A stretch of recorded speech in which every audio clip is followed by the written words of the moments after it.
All right, let me share. Okay. And now let me change my mindset. Good afternoon. How's everyone doing? Awesome. Well, thank you. Thank you. Before we continue with our team meeting, any professional wins that you'd like to share? Any vacation plans? Any listings coming up? Any buyers that you're working with that you'd like to share with the group? Maybe 4th of July. Anyone did anything fun and exciting? What? Am I the only one that had fun? It's all good. It's all good. Well, I appreciate you. Thank you. July 10th. Okay, July 10th. It's crunch time, folks. Okay, everything and anything that we do now moving forward is obviously going to resonate, in the next few months, right? So plant the seed, nourish it, and ultimately you'll see the return on your investment. The summer's upon us, and right now people are making the switch. They want to either buy and sell real estate just before the school begins, right? So this is to double up, quadruple up on the activities to see the end results, right? So with that being said, let's continue. So you know how we like to start our meetings. One moment, please. Our beliefs. All right. Let's do the problem is that I don't have that. 11/20/24. We received a payment in the amount of $1,724.08. 1 second. Let me try to unmute people. July 1st, 2024, in the amount of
We can hear you, Simon.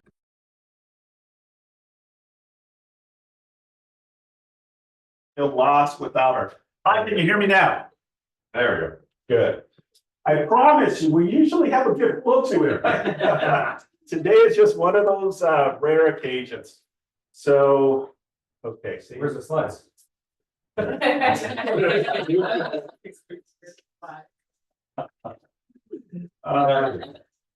Yeah, but now it's not popping up here, so saying there it is. This is there we go. Okay. All right, well, let's start with our July birthday. So if you're on this list, please stand up. July, anyone, any July birthdays? I know we had a big list. All right, Val, you're by the way, Val is going to be joining us.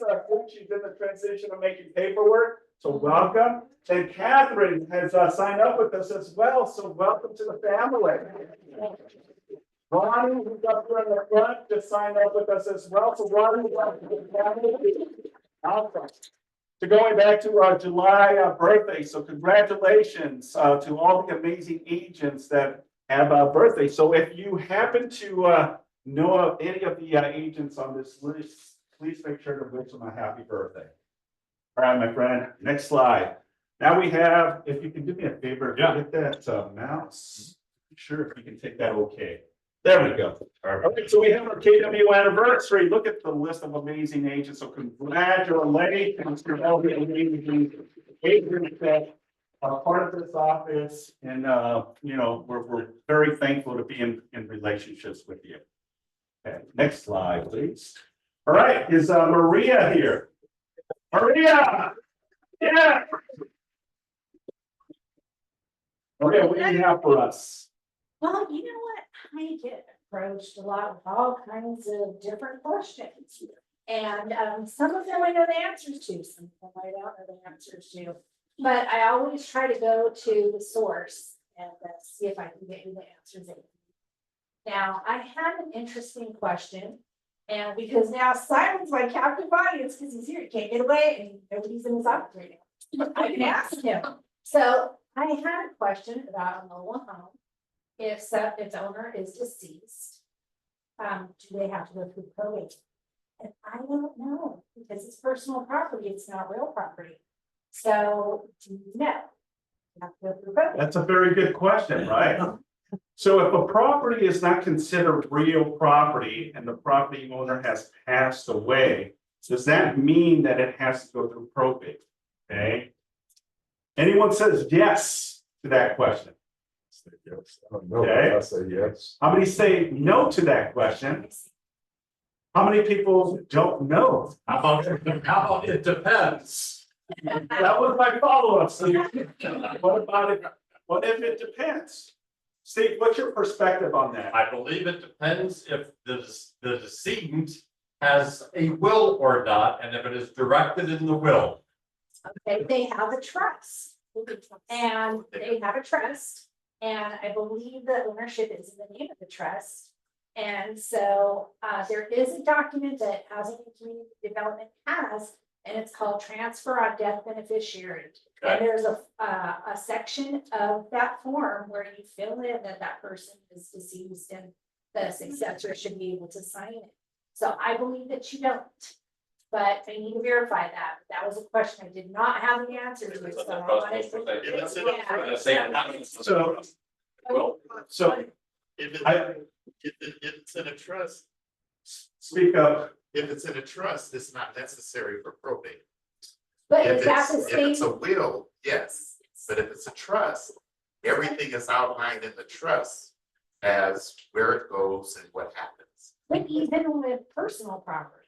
So with personal property, it depends on the value, because sometimes in a trust, you know,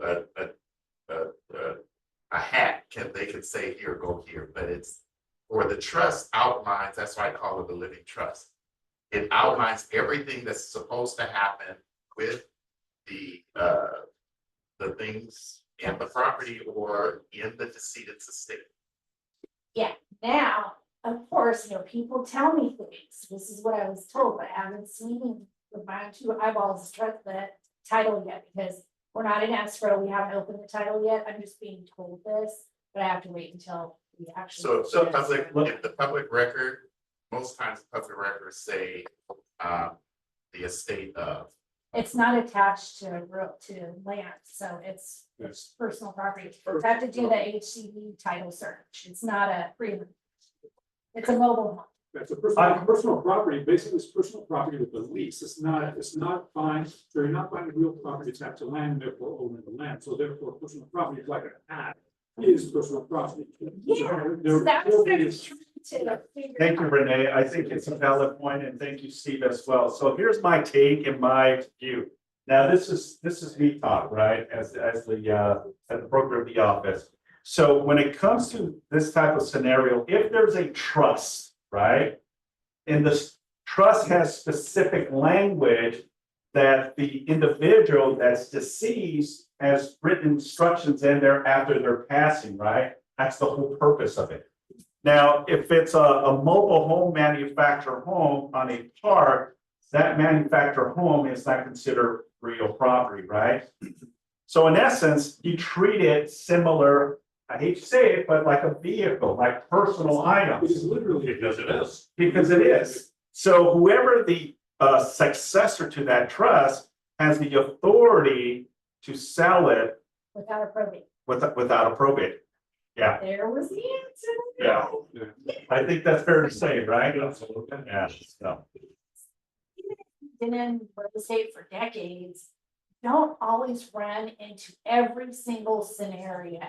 There's always gonna be something that you never dealt with or heard of before, so it's always gonna be something different. And then, I got another question, and this was kind of different. Can I represent a buyer as their realtor and also be their lender if I don't have a real estate broker's license? Simon. I'm sorry, I didn't hear it. Repeat the question. Yeah, this is great Q and A. Yeah, so, an agent asks, can I represent a buyer as a buyer's agent and also do their loan if I do not have a broker's license? Do So they have their own mortgage company?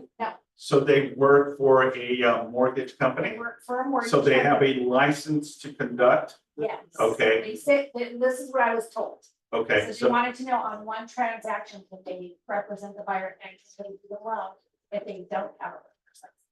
okay, so it's a two-part question. So I want to make sure I got this clear.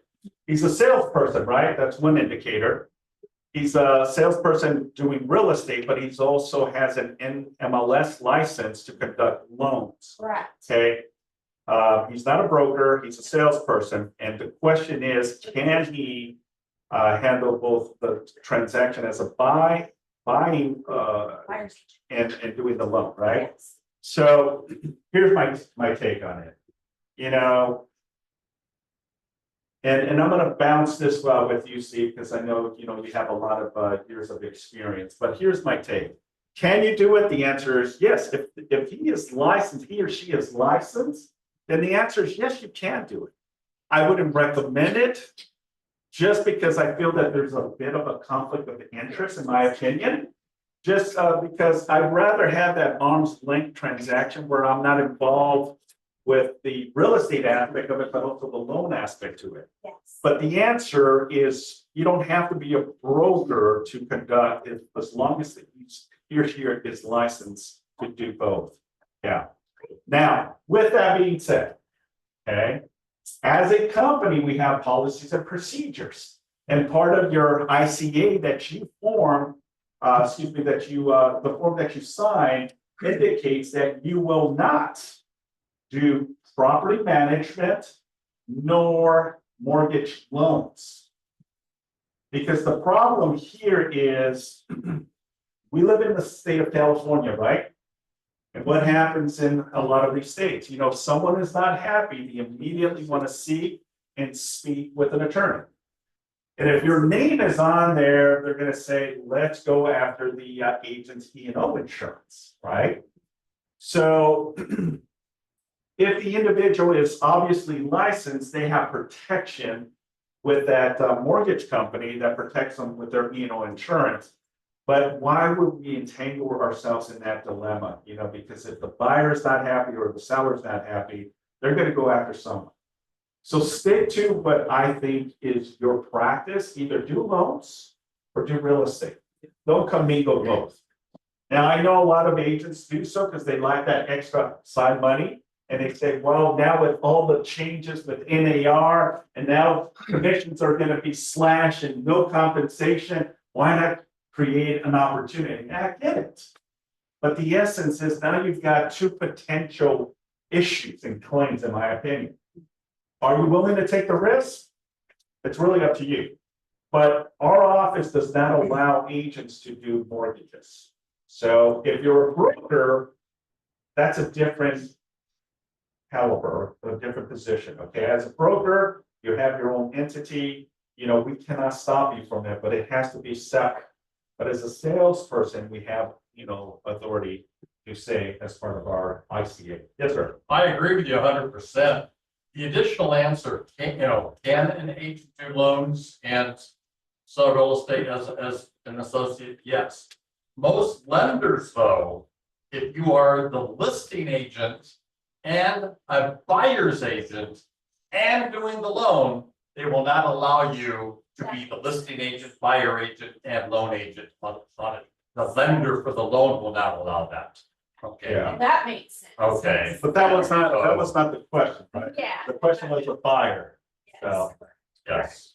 So yes, so I get many questions, many different questions, things, and as we go, we all learn. So whatever I find out too, I can share with someone else going, down the line. So don't hesitate to come to me. But I have a lot of people coming to me now. I'm glad you guys feel comfortable coming and asking questions. Because even if I don't know the answer, I can learn and then I can share with other people too. And that's really important. Now, another little tip that I learned, I'm sorry, did I interrupt somebody to say something?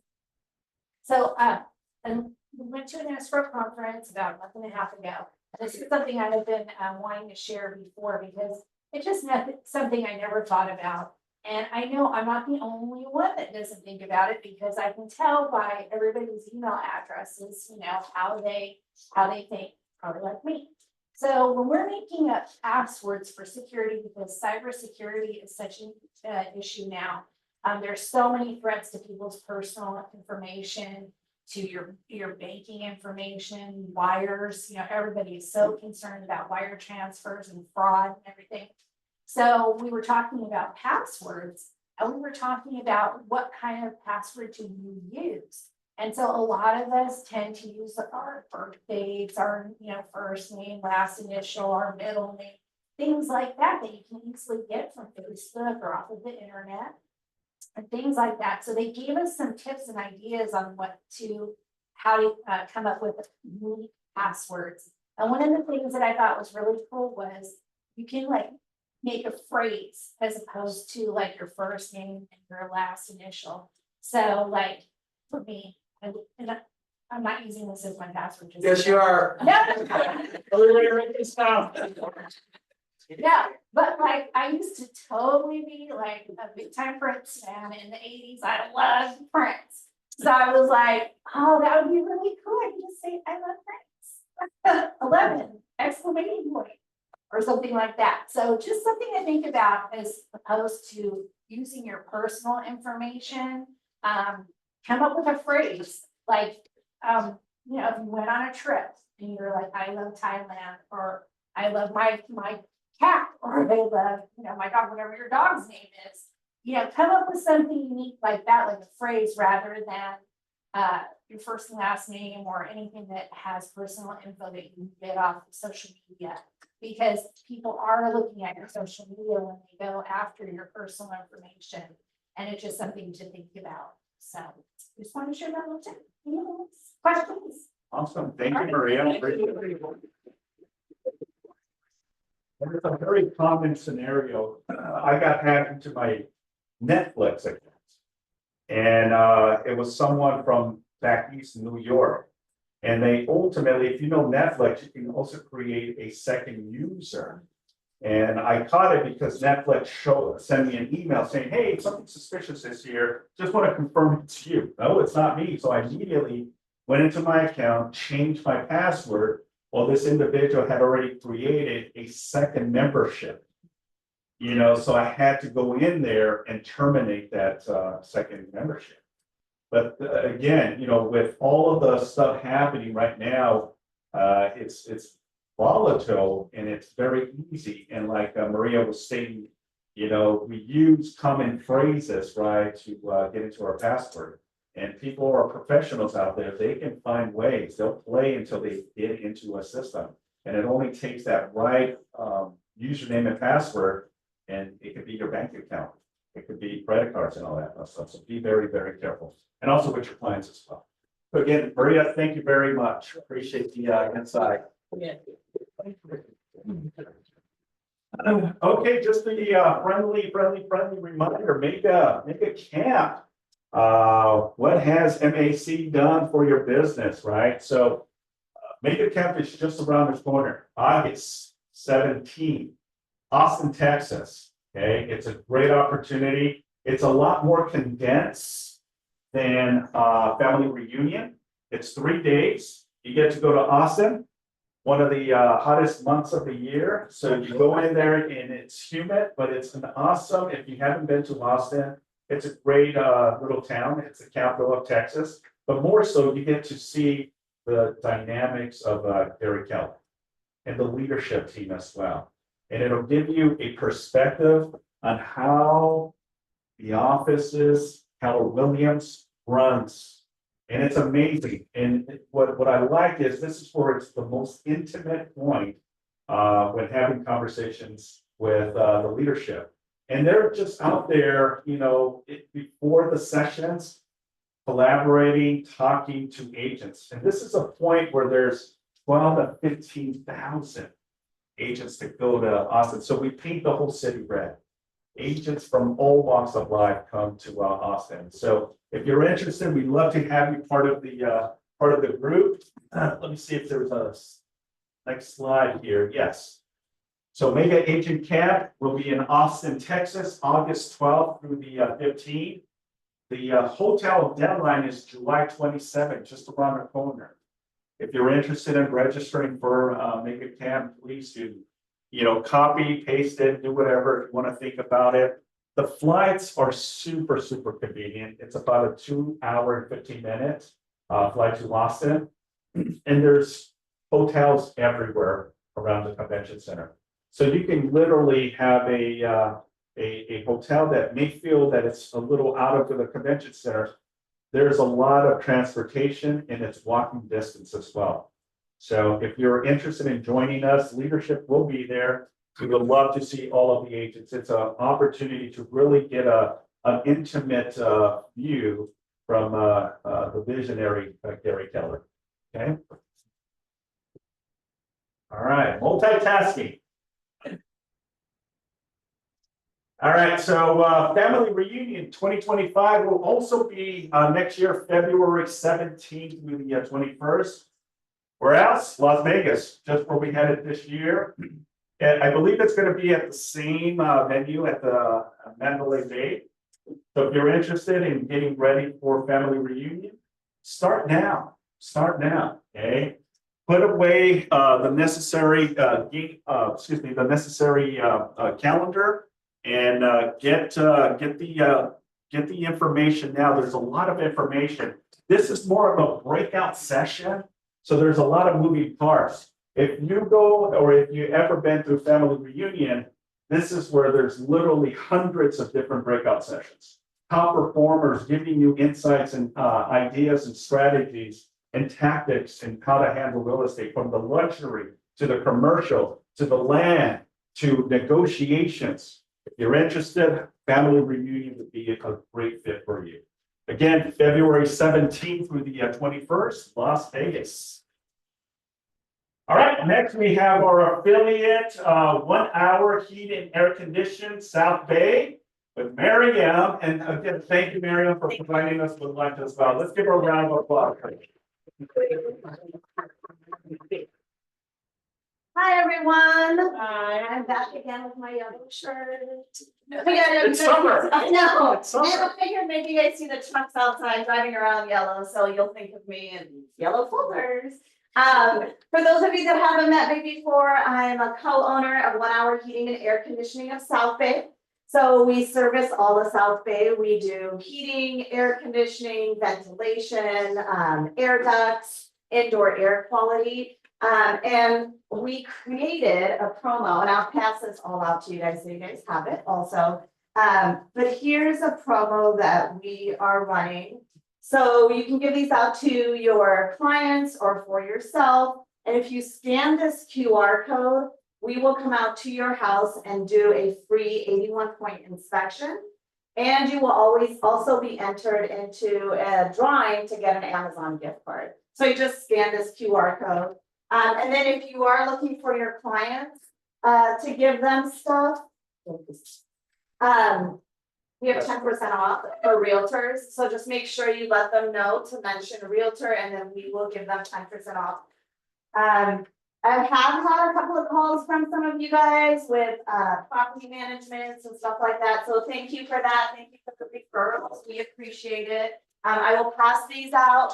And then for those of you that didn't get fans, especially the ladies, I know this is like a huge deal. And it folds up to go in your purse. Or in your pocket. For the gentleman. Or it could be a frisbee too. Or it could be a frisbee, yeah. I guess it would be a frisbee too. Any questions or anything like that? We service from Manhattan all the way down to Long Beach. We are the largest franchise in the entire nation, but we are locally owned and operated, female owned and operated. We're very proud of that. I've been in the community for over 20 years. My kids went to school here. My daughter's still in school. My son just graduated from PD. But I'm excited to be out here. Want to give back to the community and help. If you guys have any first responders, firefighters, police officers, we also provide the free maintenance program for them for a full year. So just have them give us a call. It's called Heroes Club, and we are happy to provide that for them.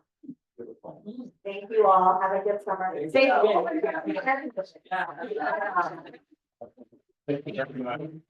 Hi, Miriam. This is Miriam. This is Joanna. I'm actually online. I had a quick question to ask you. Do you guys also install mini splits as well?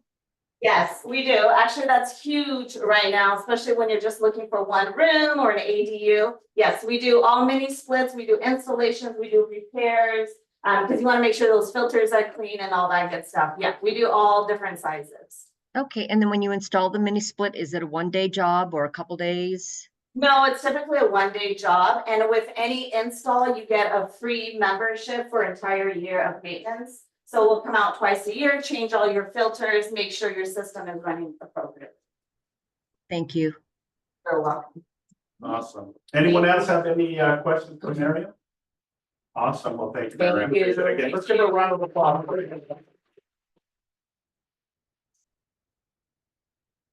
All right, let's continue. Mr. Fred Hackett.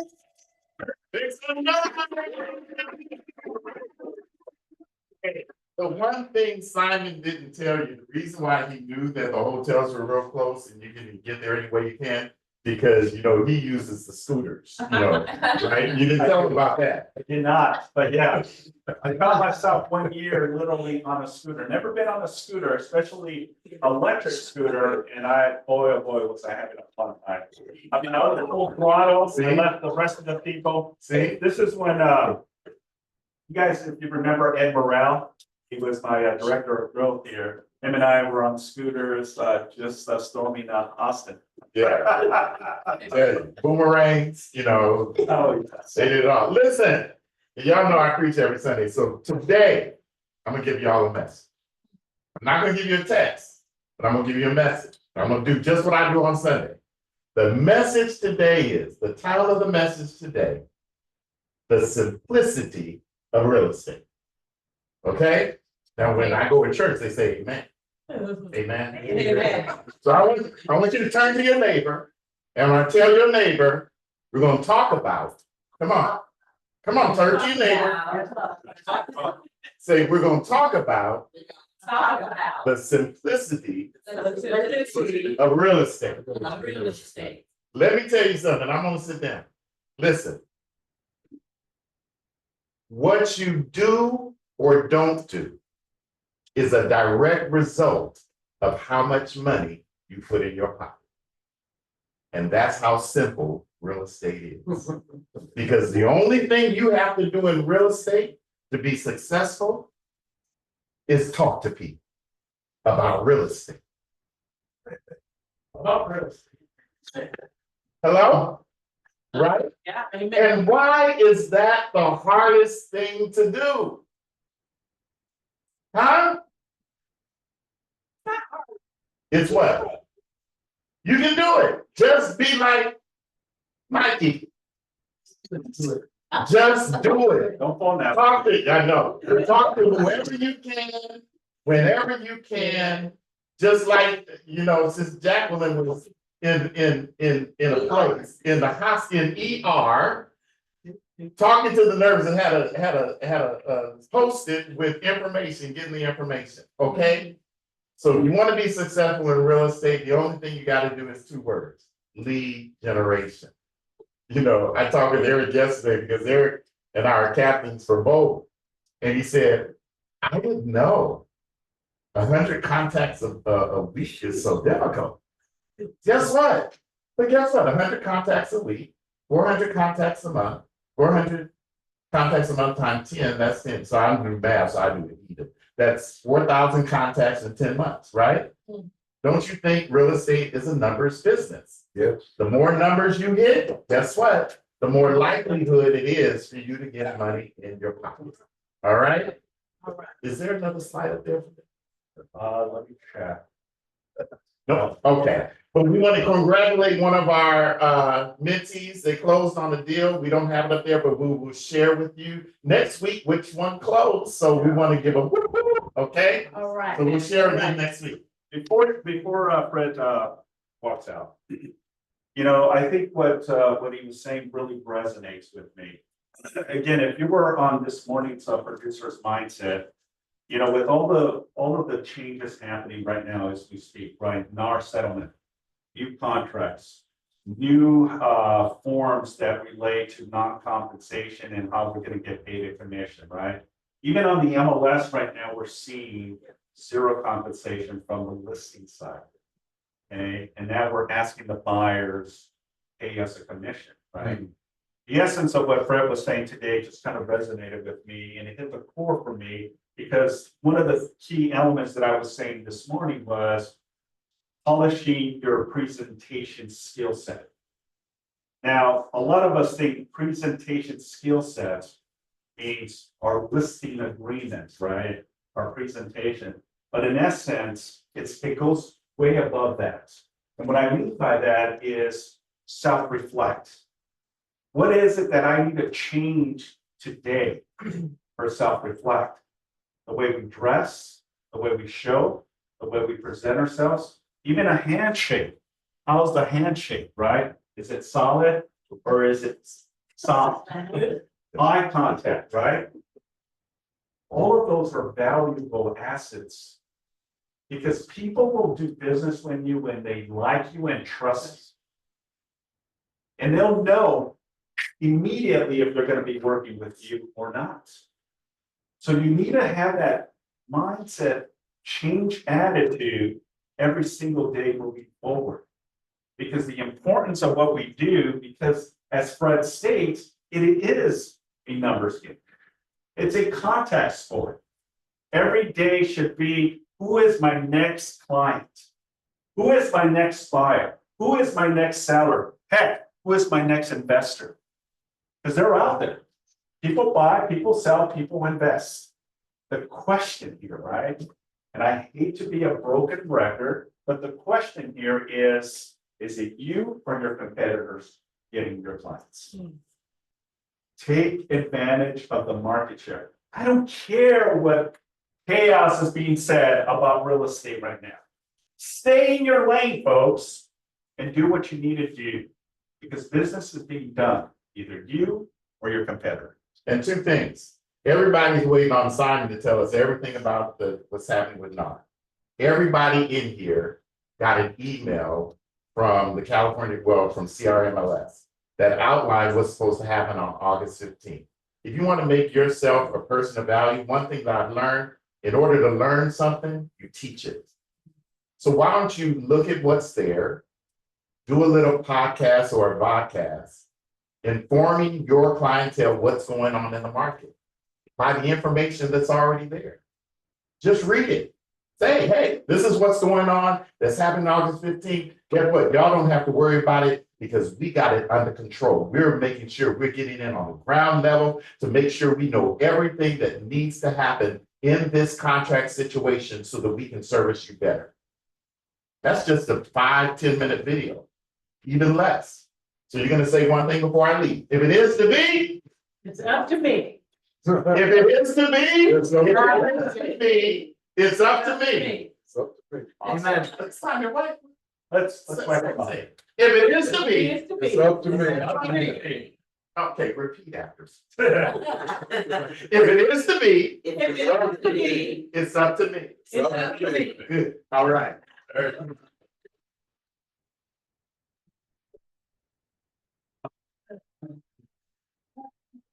I just love the energy that Fred brings to the table. That's why I wanted to give him a little bit more time up here. So thank you again, Fred. Good information. All right, next up we have Fernando. Where's Fernando? Let's give Fernando Diaz a round of applause. I need to get you. Awesome. Right. Yes. And as always, we're gonna do a little mini trivia. Simon, this. So real quick, guys, rates, as you guys know, have been sliding down slowly, which is very positive. But more importantly, I personally think that there's a few economic indicators coming out Thursday and Friday, and I think that if that goes well, in terms of the announcement, it could really kick rates down hard next week. So that would be nice. And then also put the Fed in a position to start talking about rate cuts coming up, probably the next, let's say, 60 days. So as long as we get that, I think that then we'll see the interest rates sort of trickle down and people will get more re-engaged. Not only that, because you know what, it usually takes about a week or two for the media to actually catch on to it and get the word out. It doesn't happen right overnight necessarily. So I think that is very positive news. I also have seen a massive uptick in escrows and applications, I would say, from the middle, from about the 10th to 15th of June on. May was pretty quiet. It was interesting when we looked at all our numbers all around. It was very quiet. It was very interesting, even into the beginning of June. But then all of a sudden, like a rocket ship, it just took off. So the other thing too that I'm noticing, the reason why I think more people or transactions have gone into escrow is because with the rise in inventory, we're noticing that instead of fighting with 10 or 20, now you're only fighting with 1, 2, 3, or 4. So your odds of getting your offer accepted or winning the house or whatever have increased dramatically because you're not fighting with as many people currently as you were in the past. Okay, now inventory is still tight, considering. So that is obviously still an issue. And speaking of tight inventory, here's where the trivia will start, Simon. Okay. Oh, I just screwed this up. Yeah. There we go. So you guys remember that I talked to you guys a couple of weeks back about the median home price, right? In the state, remember it crossed over 900,000. And now the report came out for May and it's still over 900,000. So that's what it is for the state, right? But now let's get into our area here, Southern California. Okay. So you have to guess. And there's an interesting trend here. So in April, the median price in Los Angeles County was $825,970. Right. So that means half the sales were above, half the sales were below. Okay. What do you think it was in May? Something give me a number for a price. 950. How could that be? But who said 950? Wrong. Next. Remember, I just told you the number with 825,970. 7.5? 7.5, that's a rate. Oh. I'm talking about the price. What was the median price? Minimum price, it would be, I'm giving you a clue. It was 825,970 in April. What was it in May? 780. So you think it went down like that? 900,000. What was that? You said 825? Give it to Jim, he's close enough. But LA County went down. So not by much. 811, 610. Okay, so there's the downtrend. Now, to make it easier, Orange County. Median price 1,440, 1,440,000 in April. Where did it end up in May? 1395. 129. Who said 1395? I'll give it to you. 1,422,500. Someone else. 1,422,500. Okay. I don't think there's any left, right? That was where was the starting point? So in April, the median price was 1,440,000. Okay. In May, it was 1,422,000. Okay. So if you look at every single county, if you want to call it Southern California, so that's from like Ventura, San Diego, San Bernardino, Riverside, Orange County, Los Angeles, right? For the exception of Riverside County, who remained identical. Riverside County was 650 and in May was 650. Every single other county has gone down.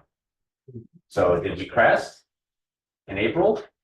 And are we starting to see, because don't forget, more inventory is hitting the market, right? Which is nice. I told you there's less people fighting, it seems like, for the homes. So are we starting to see this pullback, which by the way, to a certain extent is needed to make affordability better? Now, I don't know, if rates do dip down hard, which could happen in the next, let's say 30 days, potentially, does that spur it back up again? No. Interesting. Right now. So, but interesting that every single county, except for Riverside, which remained even, declined month over month. And don't you think in November with the election, it's gonna go crazy too? Well, I think part of the reason why we also see less people competing on these houses is that we're getting close enough now where some people that are making these big decisions about, their finances and buying these homes are pretty much on hold probably. So it's not that they're not in the market, they're just not in the market right now. They're just gonna pause and wait until after this and then make decisions. They're watching the rates. Yeah, and that too, but they're also watching that to see what happens. Now, I watched an interesting show on investments. And something that obviously a lot of us know, but when you're talking to your clients, I think it's very important that you know this to them. It's the same conversations I have with people when they sit in front of me at my office and my desk. But these are very successful investors in all sorts of different arenas out there. But the number one thing they all agree on is the number one factor or entity that creates generational wealth is homeownership. So when you have people that are sitting there talking about renting again, or continue to keep going down the road, renting, which by the way, I challenge you to take anybody's rent, times it by 12 or times it by 36 in 3 years and see what that is. It's hundreds of thousands of dollars that they're giving to a landlord that could be going towards the house. Okay, so that's an easy one. But it is the number one thing that will create wealth for you, more so than for the average person, more than your 401k, more so than for some people than your inheritance, if you have any from your parents or grandparents, more so than anything is home ownership. Okay. And I grew up here and I can attest to that. I have many friends whose parents, they were just teachers or something like that, and bought houses or bought a house. They got married and started to have family. They have millions of dollars just in their one house. Not like they bought a bunch of stuff because they bought a house and now they're retired. So that house is now going to take care of them. It also can take care of their kids and grandkids in the future. Okay, all because one day they said, "Oh, let's find this house right here in the corner. We have a family coming," and that. So interesting. Anything on the flyer for the event? I don't know if I have it as a slide. I think I have it as a event. Let me check. All right, well, there it is. All right, guys, this is Friday. Okay,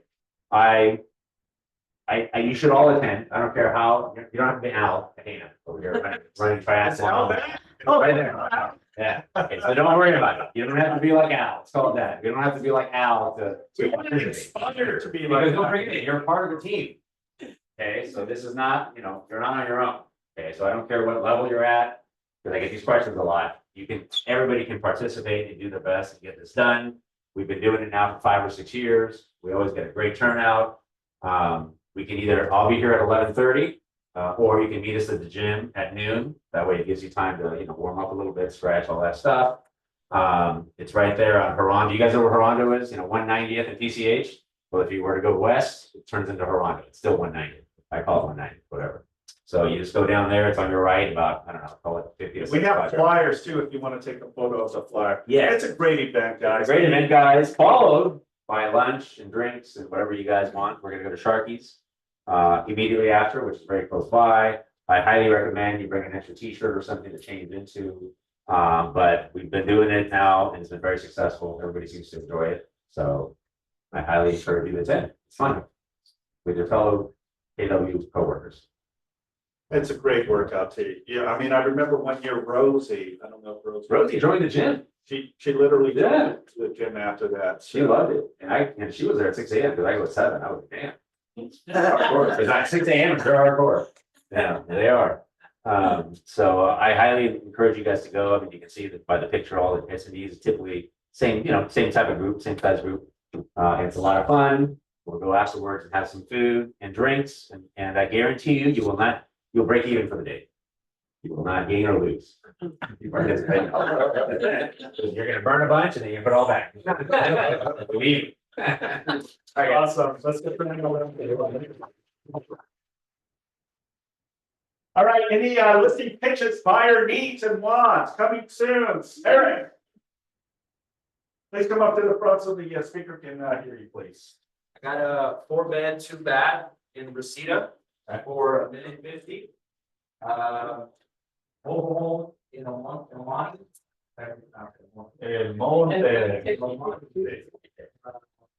For 129.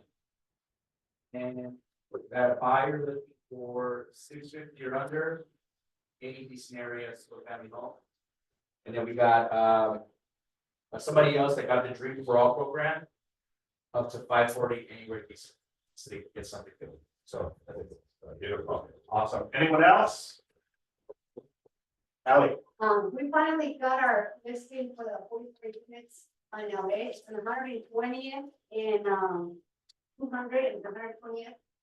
It's RTI, it's under land, or we put for land, so that's for the buyer and investor, you know, it's present. Brokers compensation, so it's not bad. What's the asking price? 2.495. How big is Yeah. that? The land is, why don't I just? Yeah. And what kind of property is? It's 2 lots ready to build 40 minutes. Oh, With for permits, building units. RTI, 2 days after we put this, we can start building. RTI. So now.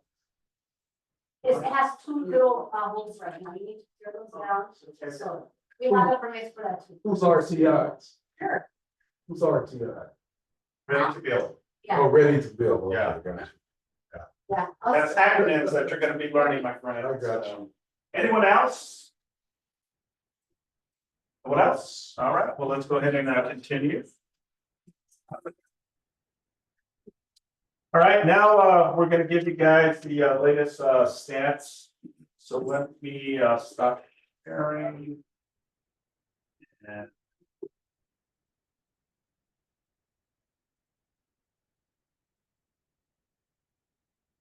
not that one.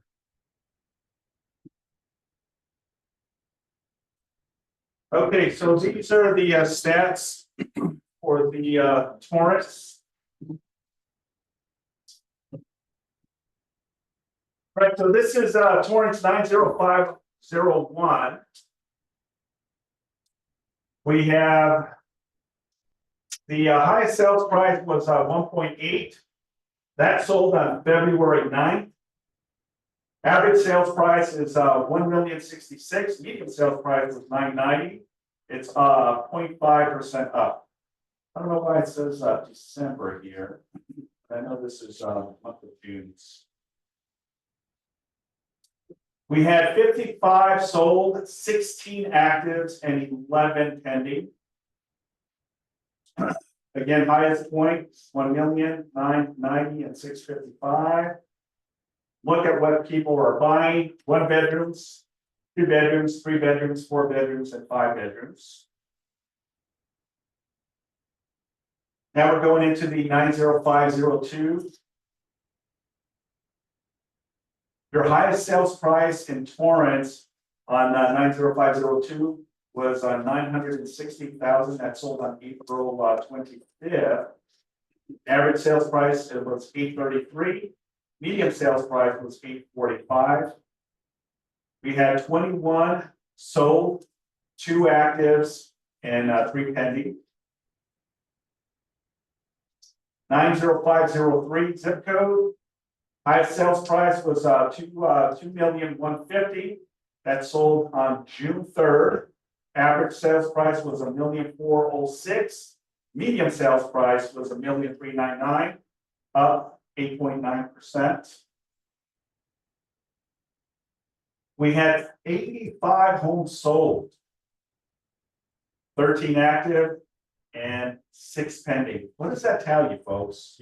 5 homes sold. 85. I don't know. That may seem a little off. But even if it was 50 homes, what does that tell you? It's a lot. A lot of activity, right? A lot of sales votes. Builds in the area. No, not necessarily, because this is the Torrance 90503, so it's not new builds. They're families. That's why. Yeah. All right, let's dive into 90504. Highest sales price was 1,600,000. Average sales price was 1,040,000, and your medium sales price was 1,010,000, up 6.7. We had, so it must be a typo on here, guys. Yeah. Let's go to the next one. So this is our neck of the woods, 90505. Highest sales price was 2.525. These numbers don't make sense. again, this information came straight from, One Park Place, which is, and maybe Natalie, providing me with the wrong information. So let's continue. Yeah, 68 homes sold. No. Yeah, something's wrong. So I apologize. Now we're going into North Redondo. Yeah, these numbers are incorrect. Sold April, let's see, 47 homes. Yeah, something is wrong, guys. I apologize. Let me look at South Redondo. Highest sales price was 4.5 million. That sold on June 17. Average sales price was 2.407. Your medium sales price was 2,250,000. That was up 13.4. Shows here we had 55 homes sold, 16 actives, and 6 pending. Now into Hermosa. Highest sales price in the city of Hermosa was 7,020,000. Average sales price was 3,165,000, and your medium sales price was 2.434. We had 38 homes sold. Oh, no, Hermosa. Year to date. Yeah, you're probably right. That's probably what it is. My apologies. You're right. It's year to date. That's why it didn't make sense. Yeah, for 1 month. Because usually we have the month over month. So it threw me off, but you're right, because a lot of it was year to date, so now it makes sense. Okay, so can we go back and reverse this? So yeah, so 38 sold year to date, currently active 16 and 4 pending. Now let's go into Manhattan Beach. Highest sales price was 14,900,000. That sold June 25th. Your average sales price was 3.698, and your median sales price was 3,250,000, up 9.2%. Some of those are averages, only single family, not townhouses. Just single family, yeah. Year to date, 101 sold. Current active was 49 and 13 pending. All right.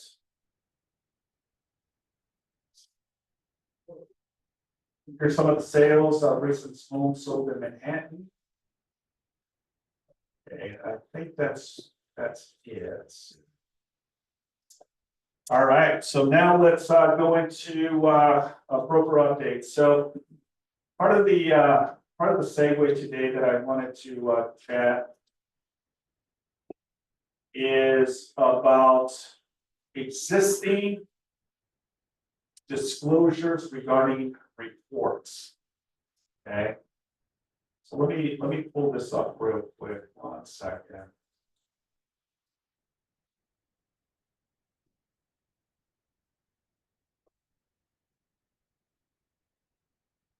Okay.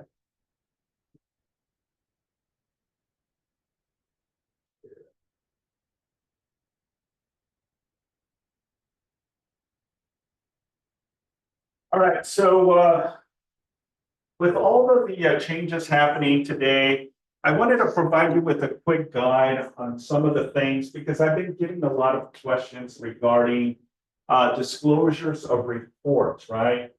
So let me ask all of you this question.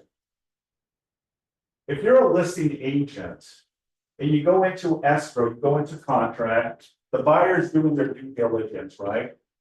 Buyer does a home inspection, sewer inspection, roof inspection, and now it's going through the negotiations of it, right? It submits a request of repairs to the listing agent, and part of the responsibility to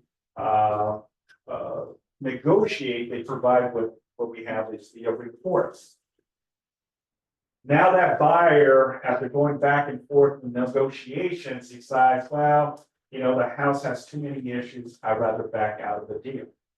Well, within their right, they have the right to exercise paragraph 14B to, cancel.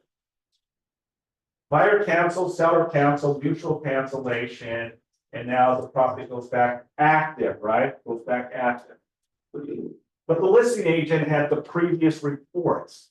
Now we find a new buyer, right? Find a new buyer, and that buyer is going through the due diligence. By the way, the listing agent says to the buyer's agent, hey, we're going to provide you with all of the seller disclosures. My question to all of you, do we also provide those reports that were previously from a different buyer? How many say yes? How many say no? How many say I don't know? Okay, good. The answer is yes. You must provide material facts about the property. That includes any reports that were given to the listing agent. Now, if the buyer agent, the previous, never provided those reports, there's nothing to provide. But as soon as they touch your email attachment and you see those reports, that is now considered material fact. Okay? Do previous defects have to be disclosed if they have already been repaired? Okay? That's a tricky scenario. Well, Simon, and I get these quite often, it's already been repaired. Do we still need to disclose? If it's significant enough, I would say yes. Protect yourself, protect your client, disclose, disclose, disclose. Yeah. I'd rather overkill. Well, Simon, I don't want to kill the deal. Well, do you rather kill the deal or go into a lawsuit? Save time also. I don't know. One way or another, we're going to protect you, right? But the essence, do the right thing. Educate your clients on a regular basis. I know there's a lot of moving parts, folks, but the essence is, yes, we should. Do sellers and or agents have to provide copies of inspection reports or documents in their possession relating to the condition of the property? The answer is yes. It's no material fact. It's new things. What if the seller never knew that the roof had issues, right? Because the sellers are elderly, right? But because that home inspection was done or the roofer went up there, they were able to provide valuable information for peace of mind, right? That now, if the buyer wants to continue, yes, it's part of the negotiations. Yes, sir. Which is then also all the more reason when you are a listing agent, talking with your seller during the second round of negotiations, when that AC isn't working or that roof needs repair, and that buyer is now threatening to back out as a result of if the seller does not cooperate, saying, understand, Mr. and Mrs. Seller, if this buyer walks, the same problems will now arise with our next buyers, because we now, even if they don't even have a home inspection, we now as the seller, or you now as the seller, have to now reveal that in the disclosure form, since you now have actual knowledge of these defects. That's right. Okay, so we're almost probably potentially better off negotiating these items now with this buyer than waiting for buyer number 2. That's right. Yeah. Thank you for sharing. Does a disclosure have to be made no matter how long ago the repair took place or how old the document is? The answer is yes. Okay. Well, let me explain. If a seller bought a property 20 years ago, right? 20 years ago. There's a lot of things that the seller probably did to improve the home, right? Maybe upgraded the kitchen, maybe upgraded the bathroom, maybe put some windows, or maybe they didn't do anything, right? But they had reports from that time frame. Okay. Is that now something that they have to provide to the new buyer? The old reports 20 years ago. How many say yes? Since you're using the word have to. Okay. How many say yes? It's a trick question. How many say no? How many say I don't know? This is where I'm going to piggyback with you, Steve. It depends. right? It depends. Do you still have those reports that may be relevant to the material facts of known conditions of the property? Right? And it can be an issue as this, an easement, encroachment, right? Sometimes property owners encroach on one another, right? But the current buyer was okay at the time, I'm okay. It's only 1 foot, I'm okay. But to the new buyer 20 years later, that might be an issue. Right. You know what I'm saying? And if we knew about it 20 years ago and we didn't disclose it to the current buyer, right? That would be an issue, and that could be liability on our parts. So know these situations. Yes, Renee? Also geological hillside. Yes, sir. Water runoff. Water runoff, stuff like that, you know that. Oh, I had a geological survey because we built the house 25 years ago on a piece of land that's on the hillside, and we had to do a geological survey, and you know that there's, you know, we had, so those kind of things are really important, because those don't change. 100%. Those don't change. Yeah. Found it, you know, falls and stuff that, but. Oh, remember, what is the saying? Cover your asset. You know, cover your asset, because again, you know, it's unpredictable and it can go left, it can go right. But as long as we as real estate professionals are proactive in our engagement, ask a lot of questions. Be that curious George with the seller. Because if something that the seller puts on the TDS or the SDQ doesn't make sense, bring it to their attention. Clarify to me, Mr. and Mrs. Seller, what this means. Because that'll open up an opportunity for them to say, you know what? Thank you for bringing that up. I remember this is an issue. And now you're disclosing.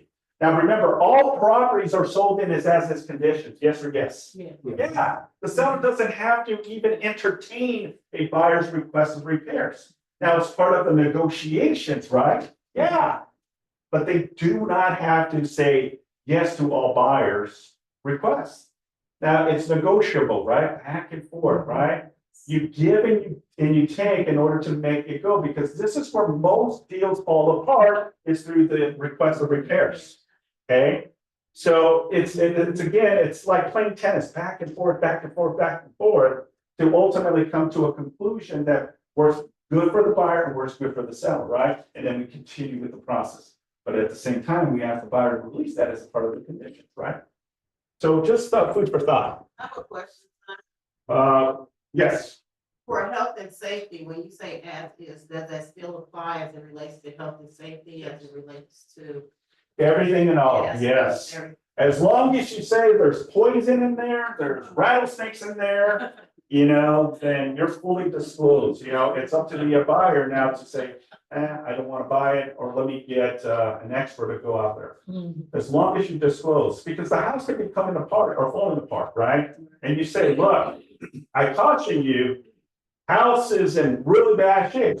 I was in LA this Sunday looking at some real estate out in the El Sereno, South Pasadena area. And I happened to see a house that the roof collapsed, the garage collapsed.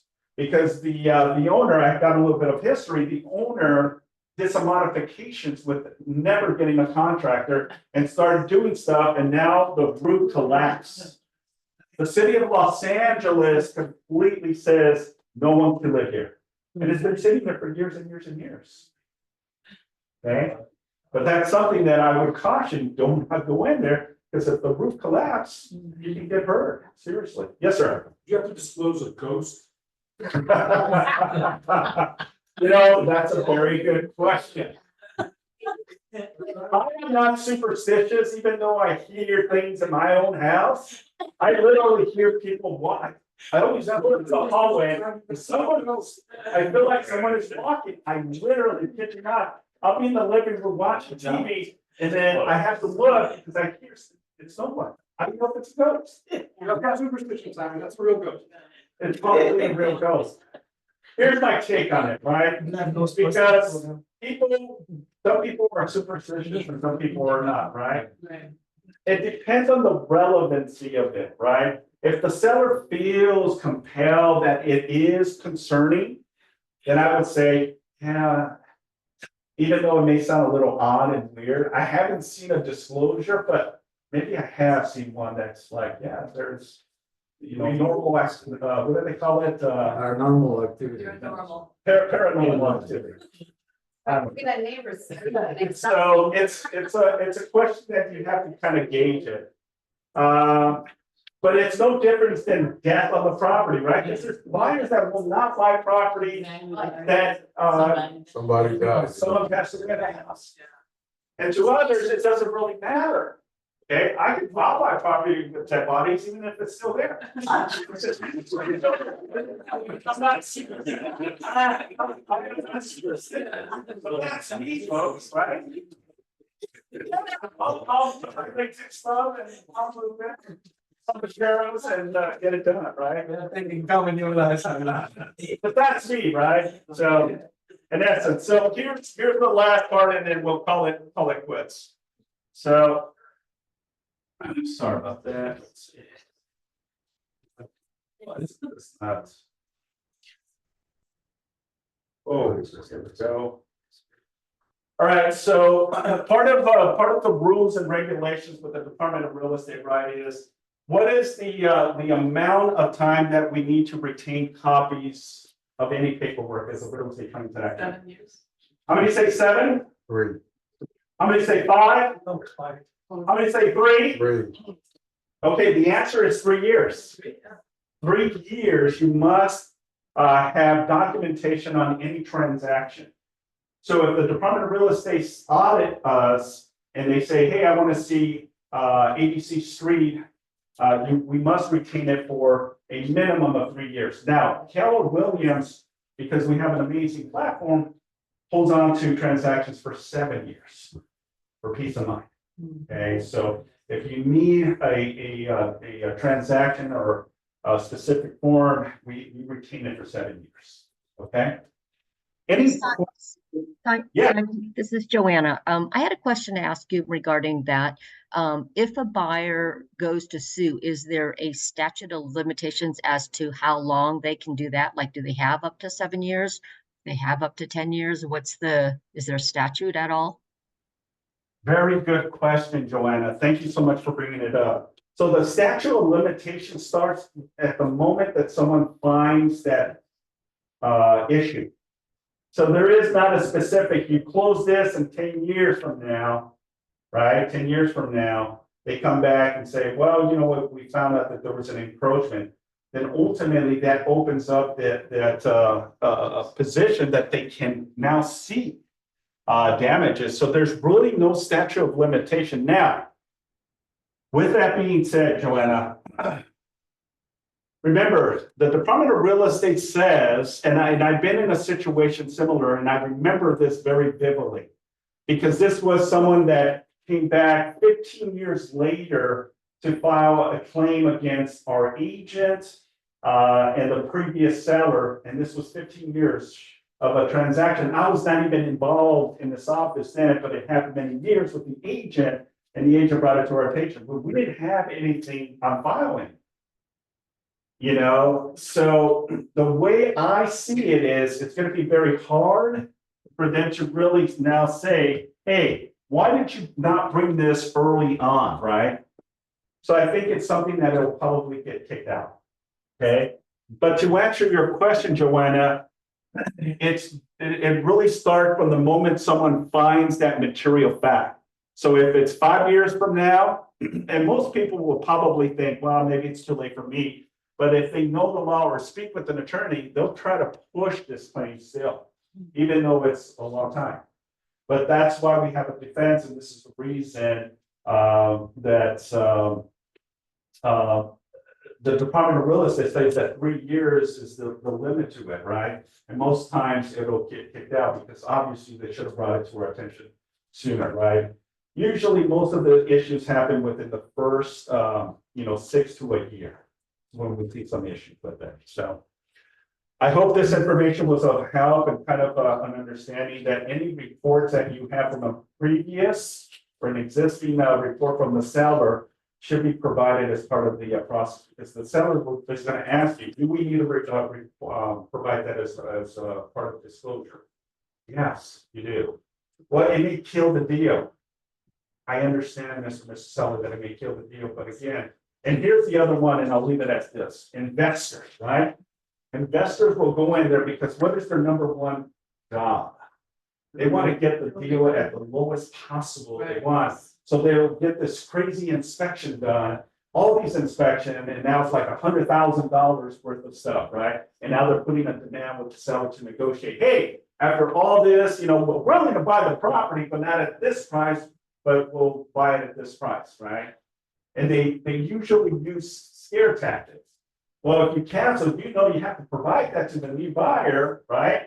Doesn't matter. Let the buyer do their due diligence and their inspections, right? And you can provide them with the disclosures seller provided, but I would still encourage them to do their own independent inspection as well. Make sense? Okay, cool. Any other questions? Yes. Can we support Claudia Diaz for presidential for the South Bay of Realtors? She needs our help. She's really good. She's already been running orders for that $1. Yeah, can I speak up? She's excellent. She Yes. is a great volunteer. She volunteered in lots Yeah. of committees. She deserves your support. Yes. Absolutely. Yes. Claudia Diaz. Yeah, South Bay Florida. Beautiful, beautiful. All right, last and we're done with our team meeting, upcoming events. Just a quick reminder that Cheyenne on Tuesday, July 23rd, she'll be doing headshots here at the office. If you're interested, please. It's a 10-minute session, $55. And this Friday, I have a contract class. Be careful what you write and say, and they come back to bite. All right, this will be this Friday, July 12th, 10:30 to 11:30. And that concludes our team meeting. Thank you very much. Hey, guys, still want to take a photo? Awesome, thank you. Thank you, Simon. Thank you.